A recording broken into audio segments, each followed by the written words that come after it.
Hello, in this video I want to show you how to install Firefox browser on ZTE Axon 20. And to do this, first we'll need to open a Google Play Store. Inside, type in on search and enter Firefox and simply install it.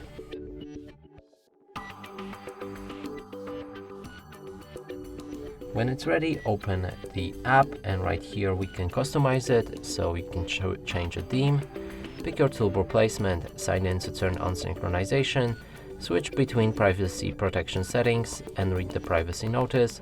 Lastly, click on start browsing, open any website, and as you can see, it works fine.